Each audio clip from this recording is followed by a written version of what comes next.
Watch me do my work. Working hard to achieve my dreams, it's harder than it seems. Watch you do my work. Sky's the limit, gotta hit it till you fit it, revel in it. Watch you do my work. Hungry for change to have my name known, cause I say so while the days go. Watch you do my work, cause I stand for a purpose. Watch you work this, cause I'm working. Watch you do my work. Watch you working harder than the evidence. Spitting for the hearts of people that feeling irrelevant. Spitting for the hell of it, embracing all the elements. Music, having content that'll challenge your intelligence. This ain't for the faint to the heart. Mature folks thinking that I'm way too smart. Too mature for my age, wanna put me in the grave, but I need a safe face, cause I'm running my race. Running my race, even overweight. But you see me overweight, cause I'm stealing off your plate. And I'm feeling so great, even though I make mistakes. Do whatever it takes to make winning the Mason race.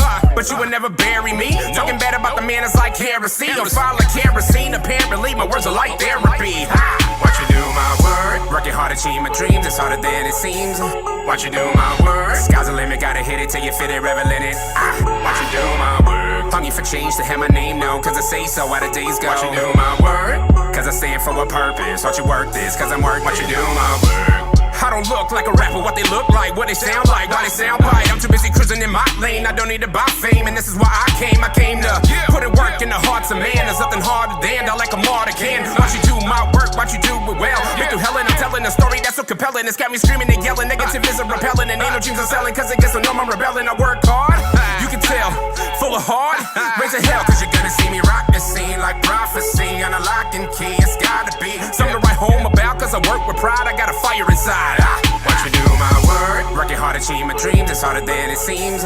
Watch you do my work. Sky's the limit, gotta hit it till you fit it, revel in it. Watch you do my work. Hungry for change to have my name known, cause I say so while the days go. Watch you do my work, cause I stand for a purpose. Watch you work this, cause I'm working. Watch you do my work. Work, work, work. Watch you do my work, work, work. Watch you put in that work, work, work. Watch you do my in that work, work, work. Watch you do my work, work, work. Watch you put in that work, work, work. Watch you do my work, work, work. Watch you do my work. Working hard to achieve my dreams, it's harder than it seems. Watch you do my work. Sky's the limit, gotta hit it till you fit it, revel in it. Watch you do my work. Hungry for change to have my name known, cause I say so while the days go. Watch you do my work, cause I stand for a purpose. Watch you work this, cause I'm working. Watch you do my work. Working hard to achieve my dreams, it's harder than it seems. Watch you do my work. Sky's the limit, gotta hit it till you fit it, revel in it. Watch you do my work. Hungry for change to have my name known, cause I say so while the days go. Watch you do my work, cause I stand for a purpose. Watch you work this, cause I'm working. Watch you do my work. Work, work, work. Watch you do my work, work, work. Watch you put in that work, work, work. Watch you do my work, work, work. Watch you put in that.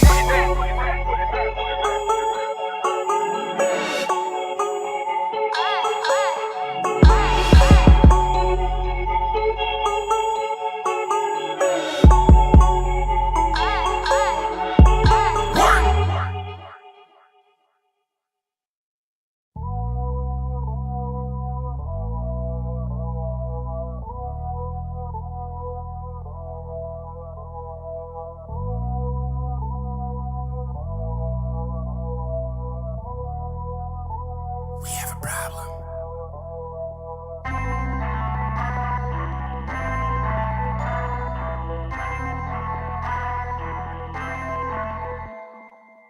Uh-oh, there's a problem in the industry. You probably didn't think too many people would be into me. You want carbon copies? Well, I'm sorry to disappoint. It's a breaking point. Words so absurd that I'm breaking joints. Who's this brother in a suit jacket think he is? Don't he know that rappers ain't taking this serious? It's all about making hits, lyrics to the side. Humility isn't welcome cause we're talking about pride.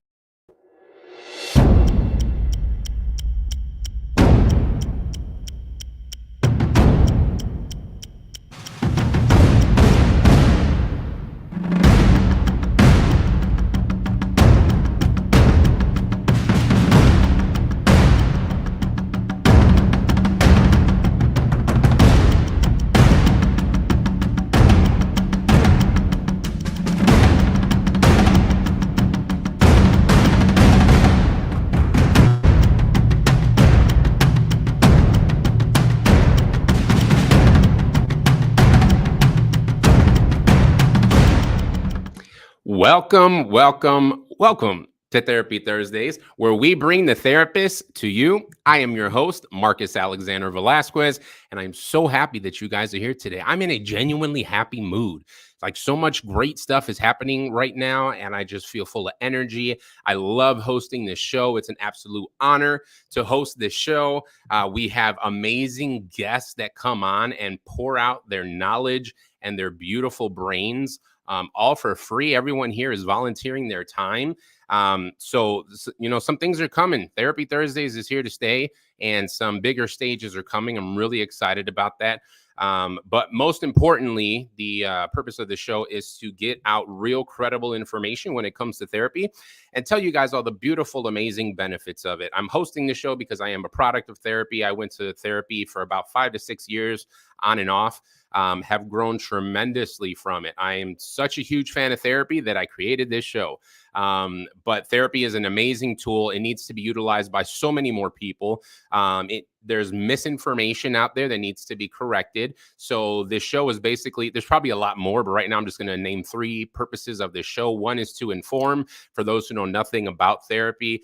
2 is to correct misinformation. So if you heard negative things about therapy, either from someone that may have attended and had a bad experience, or how media misportrays therapy, and when they talk about things like a therapist just sitting there with a pen and a pad constantly asking you, well, how does that make you feel? That is not real therapy, folks. So we're here to give you a taste of therapy. And the third thing is so we can hopefully inspire you to want to seek out professional therapy on your own. Every single therapist that we have on the show, you have access to them. If you click the link in the description right below this video, it will have an online spreadsheet that will give you all the contact information for every single one of our guest therapists, literally everything you could need: their name, number, email, their address, the name of their practice, what types of insurance they take, how much do they charge, do they do telehealth? Everything you need to know about these therapists is there, and they're available to you. If some of them you reach out to and they are not taking on clients, I know, and many of them have said on the show that they have no problem with you reaching out to them. And if their plate is full, they will pass you on or point you in the right direction for another therapist who may have some openings. But please utilize this resource. When you're here on this show, please come here with an open mind. Please come here in humility. Please come here knowing that we're all human, and by default, humans, we're not good at everything. And that's okay. We shouldn't be good at everything. This is why we collaborate. This is why we lean on one another and learn from one another. If we knew it all, life would be boring. It would be extremely boring. I've thought about this 10 times over. I'm actually grateful more often than not for the ups, the downs, the learning, because again, life would be boring without all of it. So I'm really happy that you're here. One of the beautiful things about this platform is since we are live on YouTube, you're able to submit questions and comments live as well. So if you are here joining us on YouTube, welcome. Please do not be shy. Please utilize that live chat to submit your questions and comments, not only on today's topic, which is stress, which is going to be interesting to get into, but anything mental health or therapy related. Please submit your questions and comments. And I know that myself, I'll answer to the best of my ability, but 99% of the time, I'm going to rely on our guests to answer that because they're the pros. So I am going to read our disclaimer before we get into it. This show is for informational purposes only. You are completely responsible for what you do with the information presented, and myself and all of our guests cannot be held liable for any misuse or misunderstanding of the information presented. Please always consult a trained mental health professional before making any decisions regarding treatment of yourself and others. Now that we got the legal stuff out the way, I want to introduce our guest. Our guest signed up a while back, so I've been looking forward to this episode for a while. We've had some repeat guests on, but this is her very first time. Hopefully not her last.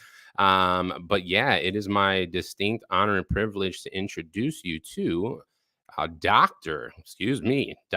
Margot Jacot. And I believe I'm pronouncing that correctly. If not, she will correct me. But please welcome Dr. Margot. Dr. Margot, how are you? Marcus, I'm doing well. How are you? Thank you I'm so much for the wonderful. invitation. Yeah, absolutely. Thank you for joining us. I've sent out a lot of invitations and not everybody took advantage of it. So thank you for responding. My pleasure. What a great show, Awesome. by the way. So glad Your Thanks. viewers are here. It's great. And we're just getting started. So I'm glad you like the show Wonderful. already. Yeah. So Dr. Margot, thank you again for being here. If you can do us the favor and give us a little introduction about yourself, how long have you been in practice? Are there any specialties you particularly focus on? And then, of course, my favorite question to ask, what initially got you interested in becoming a therapist? Ooh, I love that question too. So I am Margot Jacot, and you said it perfectly. Very Yes. impressive because Yes. many people just don't. So, oops. So, yay, you. Yes. So I have been in practice for 34 years. Yeah, Wow. about 34 years. You're So, yeah, seasoned. a little while. So I've seen a lot of things change in the field, and lots of things Mm, have stayed the same. But lots of things have changed, and the fact now that people are talking about mental health and the way that they are on podcasts like this is just amazing. So, agreed. in terms of what made me decide to become a therapist or how I got into the field, actually, I was just telling my nephew about this today. I I was all set to go to law school. That was the dream. Who knows why, but I was going to go to law school. Had Yeah. finished up all of my prerequisites for doing that, and ended up thinking, well, I had my senior year left. Any good lawyer knows a little bit of psychology. So I took a couple of psych classes and I There you was go. hooked, absolutely hooked. I've always been a super, people person. And I thought this is probably better for my personality. I don't like to fight with people all day anyway. So There you go. that's how I got into it. Very And cool. I also had experience as a kid of seeing a therapist that really changed my life. So I think Mm. those things combined, it was always kind of a seed planted in my head. Yeah, I'm noticing that that is a common theme with our guest therapists, that they themselves were products of therapy and benefited from it, and then, switch sides of the table or switch sides of the couch, if you will, and wanted to Right? become therapists themselves. I think that's beautiful. One thing I want to point out, I was reviewing your bio on your website, which is extremely impressive, by the way. Oh, I thank you. love your My title. bio Did or you the website? your bio on the website? Got it. Um, yeah, so I love your title. Please explain to me the history behind Chief Care Officer. How cool is that? Well, thank you. So, as our practice grew, being founder or owner just felt kind of cold. And I thought about Mm, what is it that I really want my job to be about? Because I still am a therapist, I still see clients, but I also have a large staff of administrative people and a really large staff of therapists. And we've grown a lot during COVID for, I think, reasons that are obvious to people. The yeah, need has just been there. People have been reaching out. The desire is there. So that is pretty exciting. Um, so I was trying to figure out, well, what seemed to make more sense? What did I want to communicate? And I mm, see my job as a therapist as being the person who's in charge of the care. I see mm, my job as the owner of the practice as the person being in charge of caring for those people who are caring for the people that we treat. very cool. Our org chart is actually kind of upside down. It looks like, kind of an upside down triangle instead of the other way around, with me I love it. supporting. That's my job. So I am the Yes. chief support. I love it. Beautiful. And one Thanks. thing I wanted to point out too is that your bio says that you are one of the largest woman owned counseling and therapy practices across Chicagoland, with over 70 clinicians at 5 locations, plus across Illinois and Indiana with teletherapy. Wow, wow, wow. It is an absolute honor to have you here. Thank you again so much for being Wow. here. An honor to be here. Thanks, Marcus. Great. So let's dig in, shall we? So today's topic is about Absolutely. stress. A lot of our topics are the terms themselves people are familiar with, but one thing I want to make sure this show gets across is that we use terms properly. So I always want to use proper Mhm. terminology. So when it comes to the topic of stress, we may have different ideas, different definitions as to what that is. So I'd like to start by, if you could please give us a formal definition of stress. I would be happy to. So, stress is a word that we use so much that people don't even care about it anymore, quite Mm, frankly, unfortunately. It's Yeah. actually an engineering term. It's not a therapy term. Us Wow. therapists, we absconded with it. We, borrowed it and made it our own. And so, really, what it talks about or what it's referencing is the pressure put on something.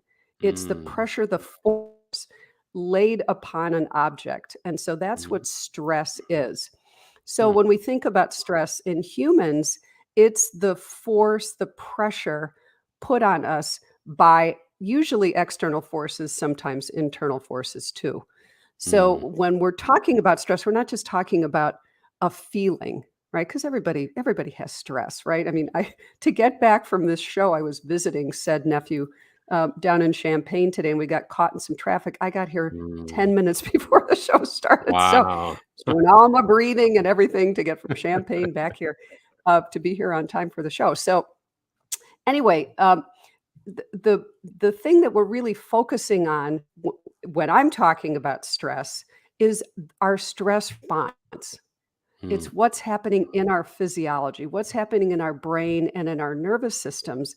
What are those reactions? Because that's what causes illness. That's what causes disease. That's what causes Wow. depression, anxiety. All of the symptoms you get as a result of stress are because of the way it's interacting with all of your nervous system and your brain's response. Wow. That's amazing. Yeah, you hit on some points I didn't even think to talk about the physical implications of stress and too much stress, obviously, and what it can lead to and disease and stuff. That's really interesting. Actually, while we're on that point, what kind of diseases can actually stem from too much stress? Well, pretty much anything. And Mm, again, not to when you have a hammer, everything can look like a nail, but I think it's the things people tend to think about. So we'll just talk about those super quickly, and then we'll talk about the sneakier ones. So physical illnesses like heart disease, there's a huge correlation. Diabetes, there's a huge correlation. mm, Um, Lots of endocrine disorders. People get an imbalance in their system. A lot of GI symptoms, mm, lots of GI stuff is caused by stress because of the way your brain and something called the vagus nerve, which they're two huge bundles of nerves that start up in your neck and go all the way through your down around your mouth, down into your neck, into your torso, down wow. to your guts, essentially. And when we have the stress response says to your gut, slow down and stop working. Now, some people, Mm. we won't get into the particulars of what that would look like for somebody. This Right. is a We'll, family-friendly we'll use show, our but we'll use um, our yeah, imaginations. right. Use your imagination. Can go either way. People say, well, but that's not my reaction. It's that your gut gets misinformation. So lots Wow. of GI issues can be a result. And when your gut isn't working, your immune system isn't working because Mm, lots of your immunity comes from your gut health. Also, depression, serotonin is produced in gut. If your gut isn't working because of your stress response, you're more likely to have anxiety and depression and some of those other mental health conditions that are super common. And, we think about how many people right now in the world have anxiety. And there's yes. plenty of reason to have anxiety, by the way. This isn't new, it's just been amped up. Hmm. However, this idea of our stress response being on constantly is huge for our emotional Mm, health and our physical health. And that's really the reason I think it's worth talking about stress, right? If it happens every once in a while, you have a bad day, you drive back from Champagne and don't give yourself quite enough time, that kind of thing. But it's that we feel it's pretty constant and consistent throughout our day. That's when people start having difficulty. that makes sense. Yeah, it's really interesting the gut brain connection. Me myself, I actually have anxiety, and it was interesting. I started taking a probiotic, and I felt my anxiety lessen. It didn't go away, but I definitely felt a difference. And there's the proof right there. Incredible. There is a connection. Yep, Yeah. yep, you have a whole nervous system sits in your gut, it's called your enteric nervous system. So it's a pretty important part of our physiology and stress directly impacts it. Wow. Wow. That's good. Thank you so much for that. So I know there's different things for different people, but if you can let us know some of the signs of stress. So, yeah, I mean, it is different for different people, but typically when we're stressed, a physiological response might be a quickening of your heart. Some Mm, people get sweating palms, sweating feet, they perspire. There's constriction of your pupils. Um, because of what's happening with your vagus nerve, people can feel kind of a clenching and a tensing in hmm, their throat, in their neck. Um, again, a lot of what's called dyspepsia, so that might be burping or stomach upset, growling, gurgling in your stomach, feeling like, your stomach there's just a kind of a ball sitting in your stomach. Those are some really common signs of stress. And wow. the way that it shows up in people's lives is we feel rushed, we feel tense, we feel irritable. Irritability is a huge sign of stress, right? Because Mm, if we're regulated, meaning we're not in an overactive state because of stress or anxiety, something can come in our path and we'll manage it. So even though there was some stress trying to get back here today, I still felt pretty relaxed because I used my tools. I was like, well, there's nothing I can do. I'll start in the car if I have to. I guess that, I'm not driving. That's not the worst thing in the world. Right. yeah. So being able to manage our stress response is super, super important. But I'm glad you're asking that question. And I would really invite your listeners to do this kind of research on themselves. What are your Mm, signs of stress? How do you know when you're stressed? I definitely know because I am edgy. I can be I'm a kind of a quick moving person anyway. I start mm, dropping things. I'm klutzy. Um, so it's irritability. It's not being very coordinated. Those are wow. some really good signs to me. My stomach doesn't feel good. But I would ask your listeners, think about what are your signs? What do you notice? Some people get a burning in their chest. It Mm, just depends on how their physiology is constructed. wow. That's good. Thank you for your vulnerability and sharing part of your story. Really appreciate that. I did some research on this topic, and there seems to be, at least at minimum, some similarities between stress and anxiety. So, if you could let us know and dive into some of the similarities and differences between stress and anxiety. So, stress, in terms of what it would look like in your nervous system, probably not a huge difference. However, Mm, anxiety is a name for a condition.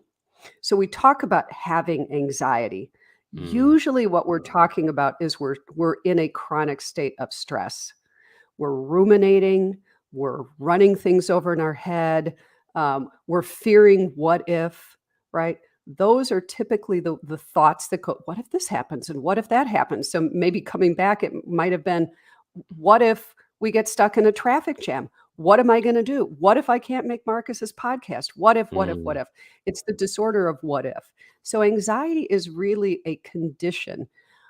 What's happening in your body, though, is very much a stress response that's stuck in the on position. So mm, we have in our nervous system, there's a scientist by the name of Stephen Porges who developed something called the polyvagal theory. And the polyvagal theory, I talked about your vagus nerves. It really is talking about what's happening with your vagus nerves. mm, Why those matter is that they control the stress and rest response in your nervous system.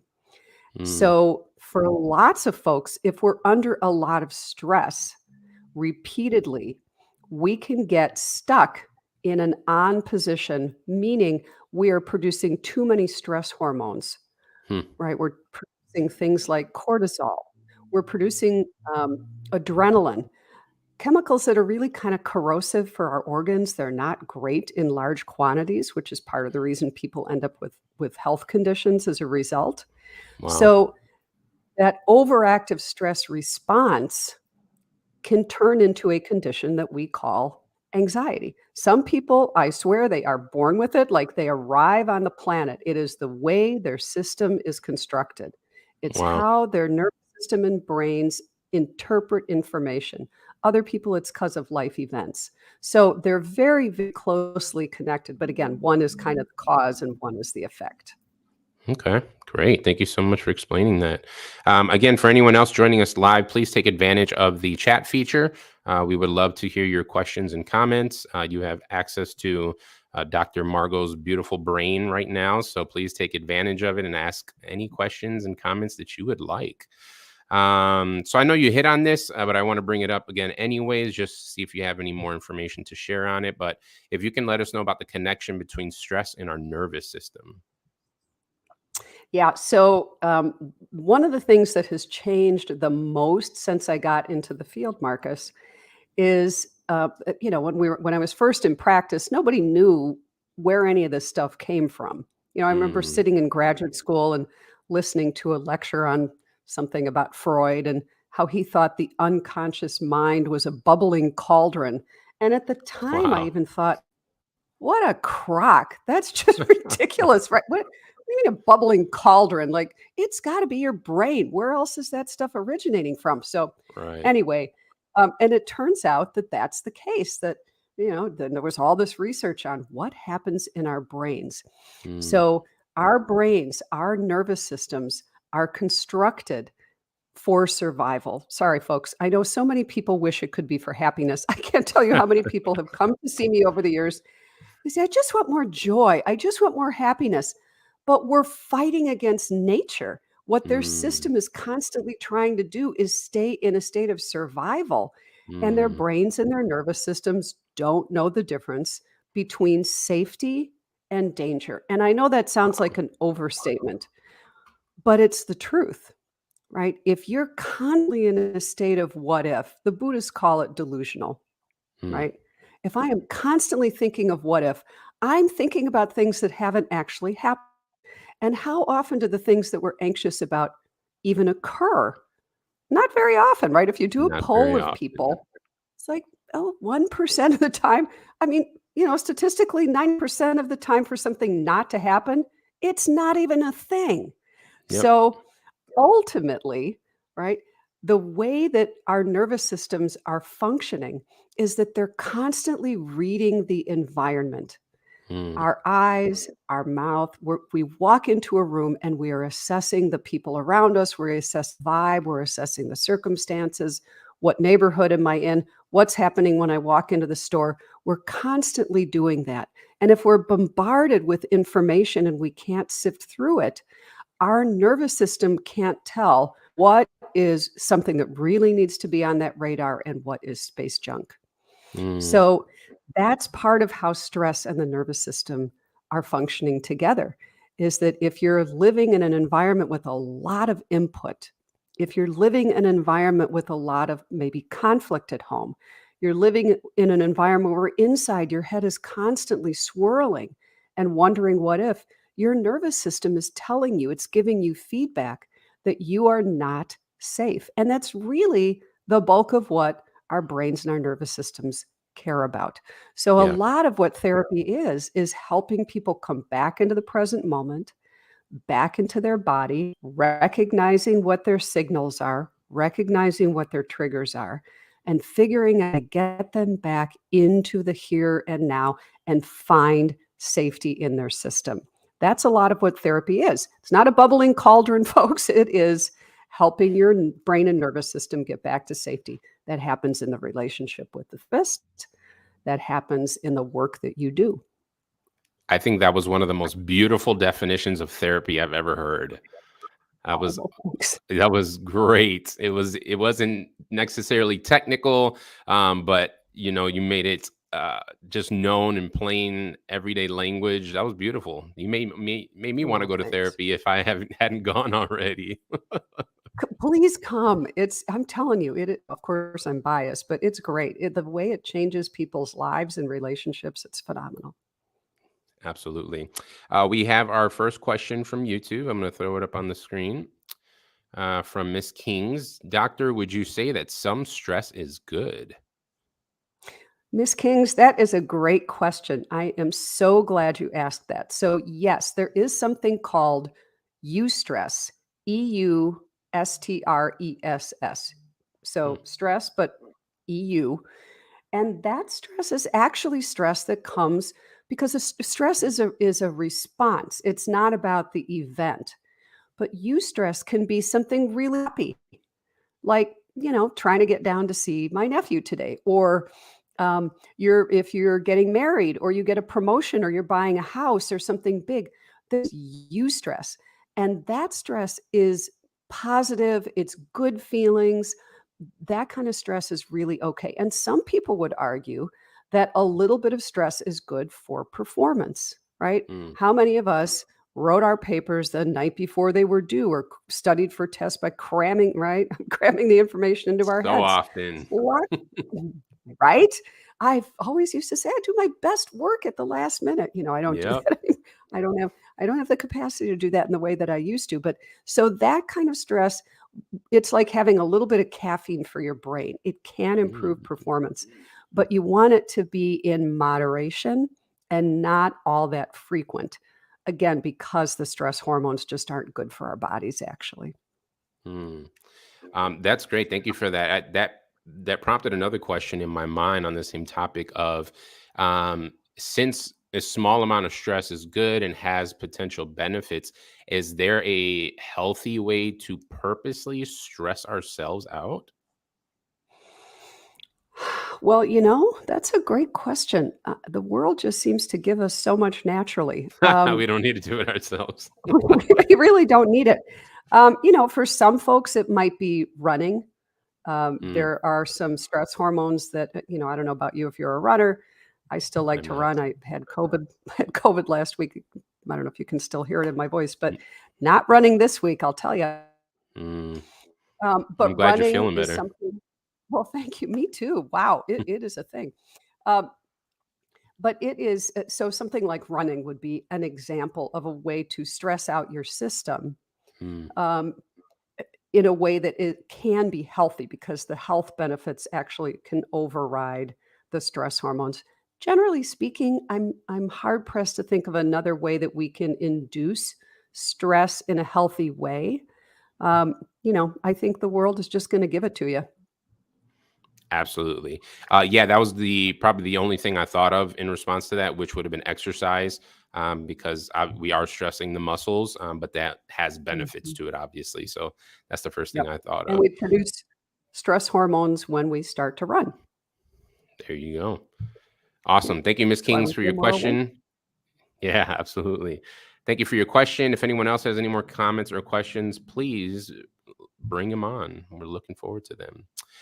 Okay, so let's talk about some strategies that we can do to reduce our stress. So, are there things, and I know there are, so we're going to dive into those. Are there things we can do to reset our nervous systems in the moment to reduce stress?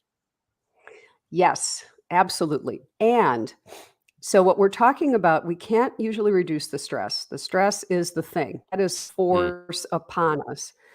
If you can get those things out of your life, good luck. And mm, I really encourage people to do a little survey of their lives and say, well, if I'm doing this and I feel stressed out by it every day, and I have a choice, like it's not my job or something. If I have a mm. choice, why am I doing that to myself? Right. Good I think question. that's worth considering, right? I think it's worth considering. But like a job, you may have no control over what happens at work. Okay, unless you're going to look for another job, this is what you're going to have. So Yep. we're not necessarily addressing the stress as much as our stress response system, which we have to think about it again, back to the fact that this whole system dates back to cave people days. It has Hmm. evolved very little over the millennia. Um, our brains still work similarly. So, one thing that we can do is try to figure out what is going to activate that vagus nerve. What is going to help our nervous system know that we are safe? How do we calm our nervous system down?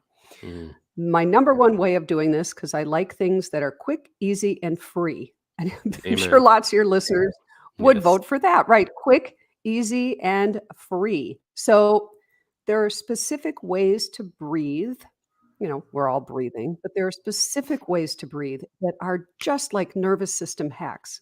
Now, Mm, this isn't going to work if you're in the middle of a panic attack, right? That's a whole different level of reactivity. At mm. that point, your nervous system really does not know you are okay. At that point, your nervous system thinks the saber-toothed tiger is upon you. You are dinner. So the strategies for that are very different. This Mm, is you're in the car, you're trying to get somewhere, you're stressed out. This is something happens at work, somebody says, your boss barks at you.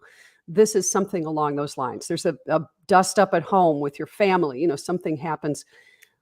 The best thing you can do is stop, feel your feet on the floor. It's called grounding for a reason. You want to feel your feet. Why? Because if your nervous system, let's think of it this way, if you were truly in danger, you would be probably running or trying to fight, right? You'd be yep, fighting or fleeing, or you'd be frozen, right? Those are the three nervous system states, yep. right? Fight, flight, or freeze. And there's another one that people talk about that's fawning. That's actually Fawning. a flight response, right? That's kind of molded in there. It's not its own response. But right, Okay. so you would be either stuck solid, not able to move. You'd be fleeing, running, or you'd be fighting. If you can walk along or stand and notice your feet, immediately you're giving information to your brain from your brain down through your nervous system saying, I must be okay because I have time to stop and notice my feet. So Wow. that is incredibly potent.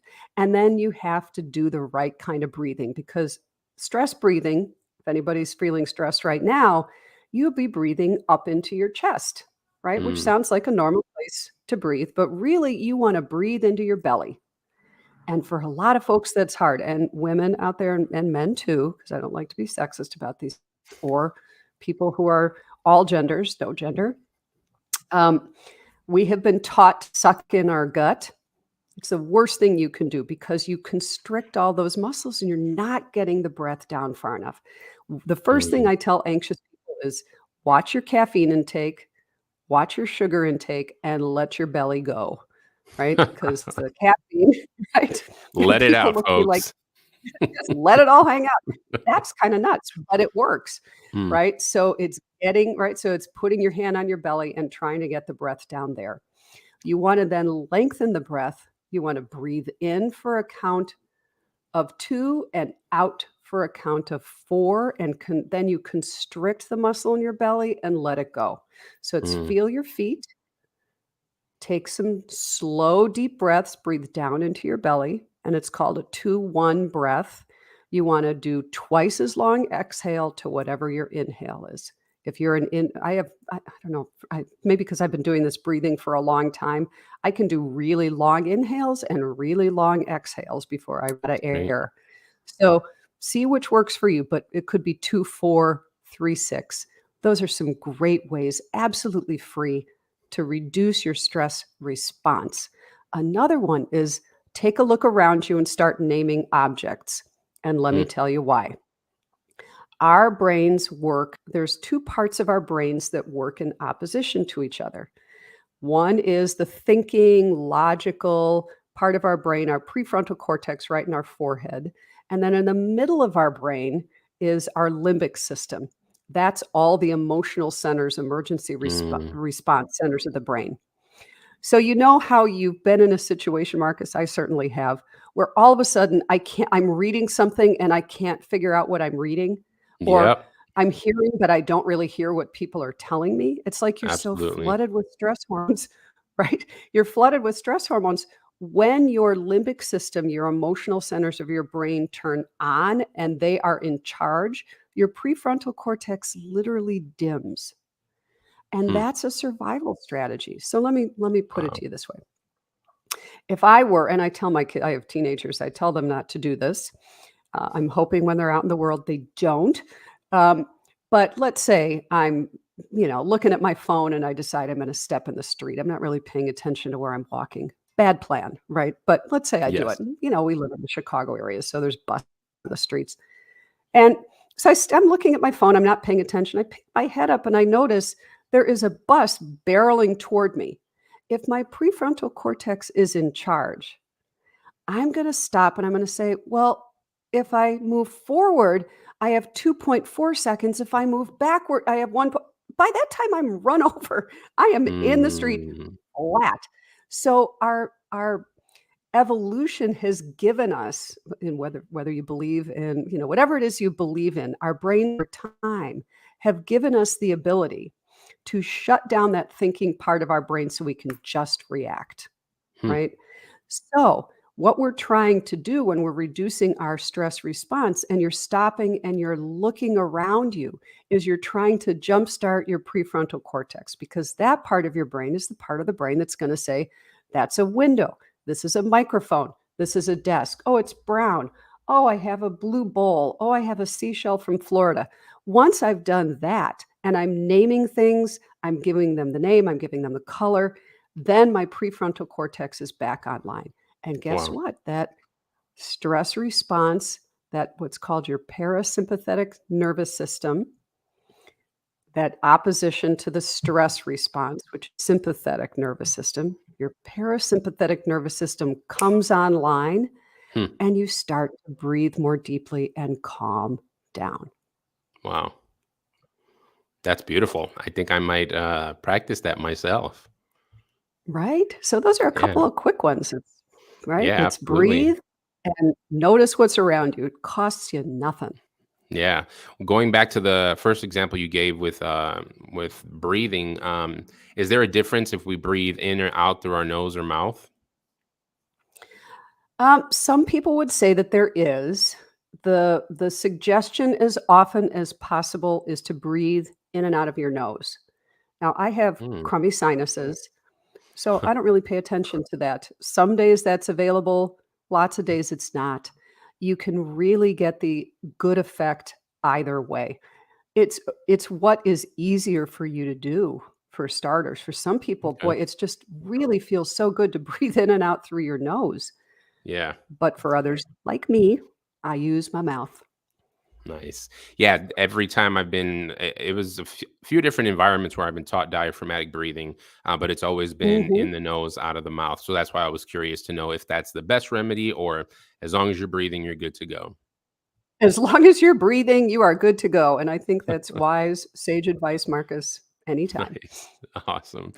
Miss Kings But is yes, back. that is called diaphragm. Yes. Miss Kings is back. She has a comment slash question.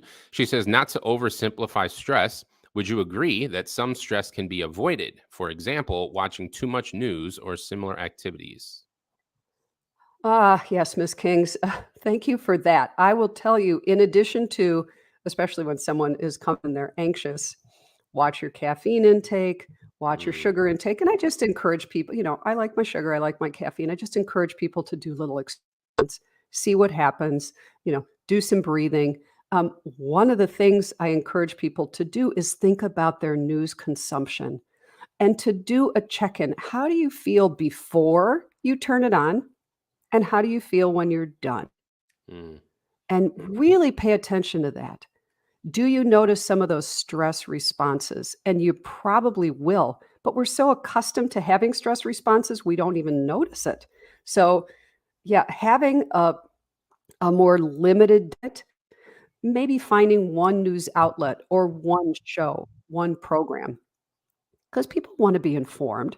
I actually still, believe it or not, am someone who reads a paper newspaper. It oh shows my up on my goodness. driveway like magic. I know, right? Well, I've been in the field a while, which just says I'm not a youngin. Uh, but it shows up magically in my driveway in the morning. And the nice thing about that, the thing I like about it is it's in black and white, and I can Mm, pass over anything I don't want to get into. hmm, That's why it works for wow. me. The 24-hour news cycles, and there is research that backs this up. People who are very involved with watching news do feel more stressed and anxious and depressed. So I'm glad you asked that question, watching too much news.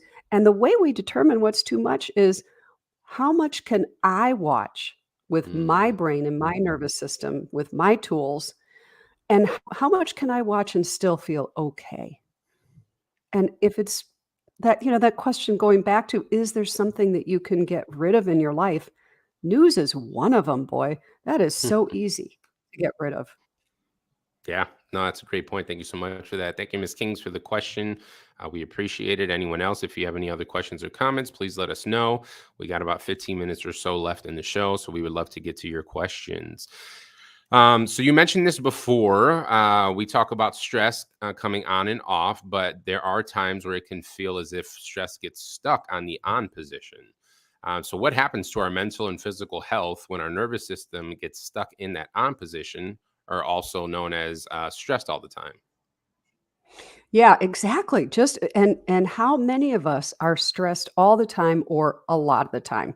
Hmm. So our stress response is intended to help save our lives, right? So, um, originally run away from the saber-toothed tiger, that sort of thing. Now, if we were to keep track of how many times in a day, right, the alarm clock goes off, for example, big stress response, most of us, to the alarm clock, right? You feel that rush of adrenaline. That's Yeah. okay. That's normal. It helps you wake up. But, for people who have a loud alarm, they can have a huge stress response to, okay, so you hit the snooze and you go back to bed and y- you forget that you need to get up, right? So by the time you get up, now you're behind because Mm. you have to get in the car and you see that it's raining outside or it's snowing or something else, and oh my gosh, now it's going to take extra time. Now you can't find your keys. Oh my Oh, gosh, there's this last minute thing that your kid needs before they leave out of the door. wow. Already by the time you have gotten out the door, you might have had 5 or 6 or 7 stress response incidents, right? Yikes. And you haven't even gotten out the door, right? Hmm. You're not even in traffic yet, right? Then you get in traffic, and then there's all of the events throughout the day and the deadline that you have to meet or, whatever else happens, all of the demands of the day. So this is part of the reason that so many of us have our nervous systems get stuck in the on position. There's Hmm. too much pressure on us too much of the time. So, what can happen? This is a huge invitation for all of those physical illnesses that we were talking about before. Again, I think GI is the one I hear most common from people. Mm. But then also, it's so easy to tip into anxiety. It's so easy, and anxiety and depression are actually cousins, Hmm. right? They're not they're often people will vacillate between one and the other, or they'll feel both at the same time. So, it's really important for us to manage our stress response because if it does get stuck in that omniscient, if not amping down, the chances of us getting stuck in that what if, because here's another thing, Marcus, there's a saying about the brain, what fires together wires together. Mm. Meaning the more my brain and nervous system do something, the more they're going to do it. The more it does it, the more it's going to do it. So if I'm stressed and I start to feel anxious, my brain is going to think, uh-oh, you're anxious. There must be danger. So I Mm. need to stay on. I need to be paying attention to what's happening here. I need to be vigilant, right? So I'm going to keep producing that stress. You're going to be lying in bed at night, looking at the ceiling, unable to go to sleep. You're going to hit the pillow and your brain is going to be recounting all the things that happen in the day, trying to help you figure out the danger. And we don't realize we're doing that. Wow. So that's part of the way that it impacts your mental health. Here's another thing, Marcus, that right, because stress and depression, it's really hard for people to sleep. Mm. Anxiety, it's really hard for people to sleep. If you Yep. don't get enough sleep, guess what? You produce more stress hormones throughout the day the next day, right? So it becomes a very vicious cycle. So you didn't sleep, you already are producing more stress hormones, but you're tired. So you're kind of Mm. that tired wired, but you're falling asleep. So you have sugar and you have caffeine. And then you're wired from that. And then it gets to bedtime. And because you had the caffeine, because you needed to stay awake and you had the sugar, now you're back in that same cycle again. So this is part of how things get like this gets stuck. Your stress response gets stuck in the on position. It's Mm. not having time to back out these stress responses enough. It's not recognizing that the anxiety that you're feeling, you may recognize there's nothing really happening, but you can't get your arms around the symptoms. You Hmm. may say, I know I'm okay, but your body doesn't believe you. So Yep. it really is like it's taking your nervous system and your brain to the gym every day. It's Hmm. practicing these things when you're not in a stressed state. Because again, that prefrontal cortex, when you're stressed, is going to be dimming. You want to practice these things every single day. I think Wow. of it like hygiene. The breathing, I do the grounding, I do these other things like hygiene. You are not going to go out of the house, I hope, without brushing your teeth, for Right. example. You might not want to start your day without a minute, one single minute of just doing breathing, doing some yoga twists in the bed before you get out of the bed, just starting your day off that way. Hmm. That can be huge. Awesome. That was great. Thank you so much for that. We talked before about some tactics for reducing stress in the moment, but I'd like to know, can we prepare beforehand? How can we prepare for stress beforehand before entering stressful situations? Oh, Marcus, I love that question. So, I get that question a lot around the holidays, right? Nice. Because Nice. we are going to see family, and sometimes that can be very stressful. So sometimes Mm. it's delightful and joyous, and it could be stress, and other times it is just stress. Yeah. So, yes, we can prepare. Part of it is awareness. We are on autopilot, autopilot, autopilot so much of the time. Taking stock, taking an inventory. What is my day going to look like? Mm. Right? Oh, I know that this thing is coming up. I have this meeting. I have this thing I have to take care of. I've got this thing for my kids after school. Whatever it is that you have going on. I have to drive a long distance. If you know you are going to have a stressful incident, a stressful event, do some of these things on the front end before you feel stressed. That is the best time to do it, not when you're stressed, before you Right. feel stressed. You're going to get that nervous system into a nice, what's called parasympathetic state. So it's going to be recognizing, being mindful, noticing what your day is going to look like, slowing down enough to pay attention to that. It's getting to know your own brain and nervous system, just like you would, if you're a mechanic, you need to know what's happening in your car. True. You may know all things that right. You know everything that's happening in your sister's life or in your best friend's life, and you don't know what's happening in your own body, right? So Yeah. it's taking time to get to know, what does my body do? When do Mm. I seem to get stressed? Planning for it and do some kind of intervention in advance. Great. Thank you so much. We got about 10 minutes left, folks. So if anyone else has any questions or comments, again, please take advantage of this platform. We have access to the amazing Dr. Margot, so please take advantage of it. Um, so we talk about this sometimes. I mention it when it's applicable, and to me, this would be a situation where it could potentially be applicable. And everyone's different. So, is there ever a point with stress when medication should be considered? Well, probably not with stress. Okay. If stress tips into an anxiety disorder, because again, anxiety is a condition. Hmm. If it tips into depression, and I'm not here to tell people don't take your medication at all. I'm not. For anxiety, most of the medications are either an antidepressant that also has um, a property in it, a compound in it that helps reduce anxiety. So that's actually not a bad thing.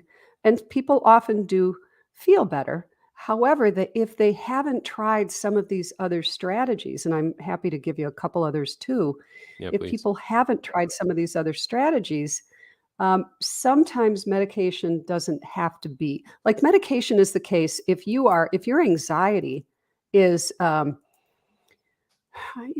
everything is relative, Marcus. So when I say your anxiety is really interfering with your life, Hmm. right?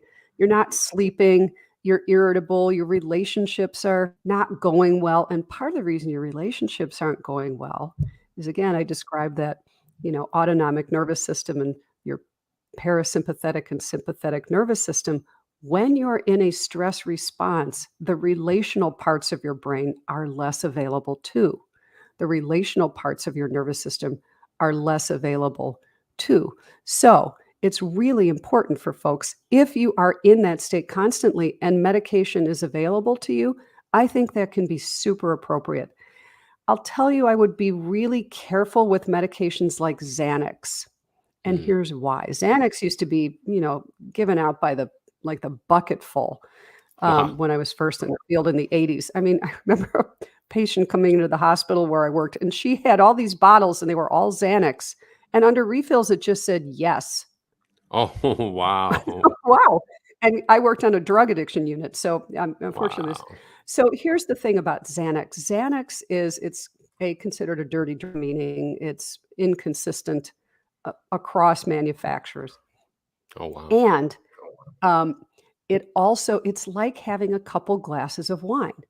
Now, again, I am not saying don't have a couple glasses of wine, but it's a sedative. So you're Mm. bringing your nervous system state down through a sedative. And what we know is there's rebounds from sedatives. And as soon as it's out of your system, you're going to go right back to where you started from. So Mm. it's inefficient, right? It's just inefficient. So with some of the antidepressants, you have to talk to your doctor and see what's going to make most sense for you. The antidepressants have a compound called norepinephrine, and that is really the compound that would help people be able to regulate their nervous system and their anxiety. I think medications are really important. We have some psychiatrists on our team. They're brilliant. Great. I think sometimes it's really needed. My wish for people is that they would also be trying some of these other strategies, because if you can learn how to manage your stress response, sometimes you can pop yourself back out of it. Absolutely. I love it. Awesome. We're going to start wrapping up. Dr. Margot, it was fantastic having you on the show. Thank you so much for being here. Well, thanks. My Hopefully pleasure. you'll join us again. You have access to I that same sign up sheet. So if you see any open topics available that you'd like to talk about, or if you want to talk about something that's not already listed, please let me know. We'd love to have you back on the show. That would be great. Thank you so much, Marcus. I appreciate it. Absolutely. For anyone else, if you want to get a hold of Dr. Margot, please visit her website. It's showing on your screen, thejunipercenter.com. Again, you can access her. And you said you have like over 70 other therapists on staff. Is that correct? Yes, we do. We Oh, just needed to take on some more people. So we've got pretty much someone for everyone. We see, our youngest clients are itty bitties, 3 years old, 2 years old. And wow. again, what brings a 3-year-old or a 2-year-old in? There's lots of things that do, but Mm, emotional regulation is a big one. They have a hard time controlling their emotions. All the way up to seniors. We have some folks who specialize in seniors, folks who work a lot with trauma, which is probably what I've done the most, which is how I got interested in stress disorders, mm, because trauma is a huge, right? Trauma, what it does is it overtaxes our nervous system to the point where we yeah. really get stuck in the on position of fight or flight. So that's how I got interested in that. But we have folks who treat trauma, treat addictions, work with couples, work with kids, work with adolescents. Um, so that's a lot of what we do. Awesome. That's great. Yeah, please take advantage of the website in front of you. Again, it's thejunipercenter.com. Please reach out to either Dr. Margot or her staff. Like she said, she has someone for everyone. So please reach out. Do not be shy. And please take advantage of this resource. I'm going to wrap up with our disclaimer yet again. This show is for informational purposes only. You are completely responsible for what you do with the information presented, and myself and all of our guests cannot be held liable for any misuse or misunderstanding of the information presented. Please always consult a trained mental health professional before making any decisions regarding treatment of yourself and others. Dr. Margot, again, it was absolutely wonderful having you on the show. We hope to have you back soon. For everyone else, thank you for tuning into Therapy Thursdays. We will be back next Thursday at 7 p.m. Central Standard Time with another wonderful licensed guest therapist talking about another wonderful mental health and therapy related topic. We will see you guys next week. Have a good night. Bye-bye. Bye, everyone. Be gentle with your mental. Watch me do my